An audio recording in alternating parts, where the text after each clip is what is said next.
Growing up on his grandfather's farm in North Carolina, Billy Fuller loved being outside and eventually found the game of golf at the age of 7. Grew up outside a lot, had a lot of cousins who also lived on the farm. Growing up on a little 9-hole small pasture golf course was my idea of golf. Fuller continued playing as a junior and into high school, but decided not to pursue college golf and enrolled at North Carolina State University for civil engineering. I saw myself building bridges, building roads, building skyscrapers, in that engineering world and being outside. What I eventually learned is there's a small number of people in that field that are outside and a large number that are pushing a pencil on the inside. After 3 years in Raleigh, Billy realized civil engineering was not for him long term. A run-in with an old friend put him on the path to finding turf grass management. And he said he was going to be a golf course superintendent. And my only idea of that was a guy who I saw maintaining that 9 holes all by himself. I didn't know what golf course maintenance was.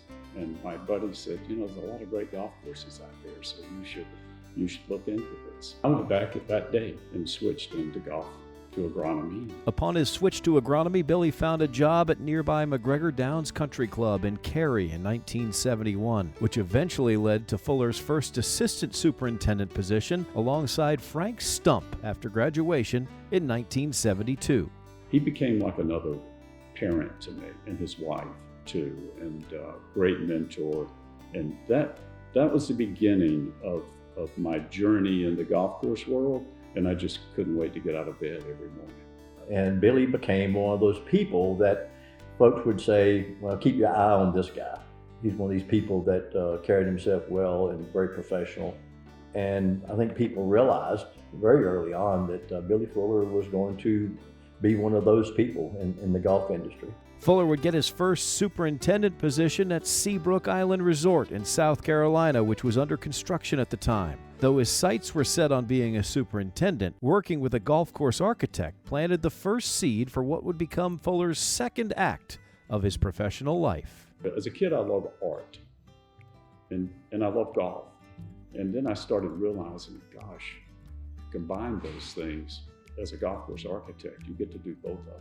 In 1981, while at Kiowa Island, Billy jumped at the opportunity to serve as the superintendent of the famed Augusta National Golf Club, as the club went through the process of moving to bent grass. Augusta was ready to, I think, go from the dark ages to a Renaissance period. And they were going to change grasses on the greens. They were going to upgrade the golf course. So they were looking for someone with bent grass experience. An opportunity to be part of something very special in the history of the course. And so there was no doubt in my mind I needed to do this. I didn't know whether it was going to be the rest of my career, and it didn't matter. It was, let's go do this and see where it leads us. Though he was only there until 1986, Fuller's impact at the club and golf course maintenance has been everlasting. Fuller helped develop a heating and cooling unit at the par 3 12th, which helped regulate the temperature of the green that didn't receive much sun due to the tall Georgia pines. But arguably his biggest creation came from what are now known as Billy bunkers. Though not officially introduced until years later, it was at Augusta National where the early stages of the process began. This model for constructing sand bunkers helped reduce bunker repair work by 80% and has spread across the globe. I saw the DOT spreading out a geotextile liner on the side of a slope on the road and stopped and got a sample and ended up putting that, lining the first bunker on number 1 to the left of the green. That was the first one I lined it. That separated the clay from the sand. Okay, there's the contamination issue gone. Now I can shovel sand up and not have to worry about clay contaminated and not have to worry about drainage.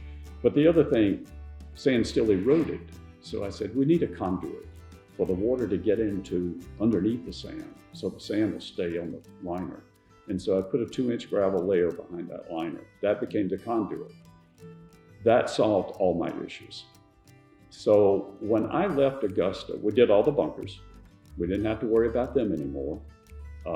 And when I left, some of the word got out in the industry about them, and contractors started speccing them, and contractors actually named them. After 5 years at Augusta National, the seed that was planted in Fuller's mind about golf course architecture was ready to bloom.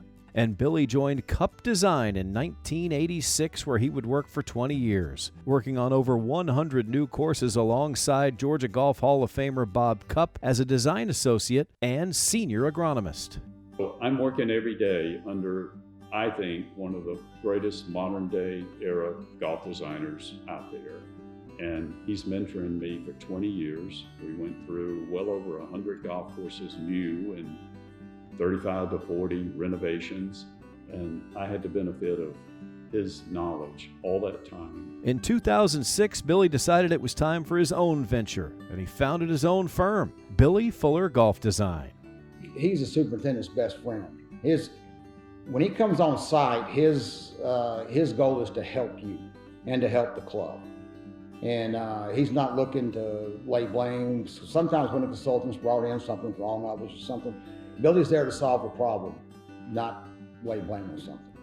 Over 50 years, Fuller has served the game of golf well and made a lasting impact not only through Billy Bunkers, but designing and renovating hundreds of courses across the country. He also formed Golf Gives, a nonprofit which raises funds for local charities while promoting golf through local media. Very likable, everybody likes him, easy to get along with, very devoted to people, devoted to the game of golf. He's just passionate about what he does, and he loves his family and his friends. Now, Billy Fuller will forever be enshrined in the Georgia Golf Hall of Fame. He deserves that, richly deserves that, because people will look at him and they see that he set the bar pretty high. It means a lot to him. He's very humble, but to be appreciated like this is really special. So happy for him and the accomplishments that he's had and just the impact he's had on people in the turf business and golf as a whole is immeasurable. And, the first thing I guess going through my head is this a prank? Is this a joke? Because I look at the names of the people who have gone before me into the Hall of Fame and the accomplishments they've made. And it's a very humbling feeling. I never dreamed that I would be selected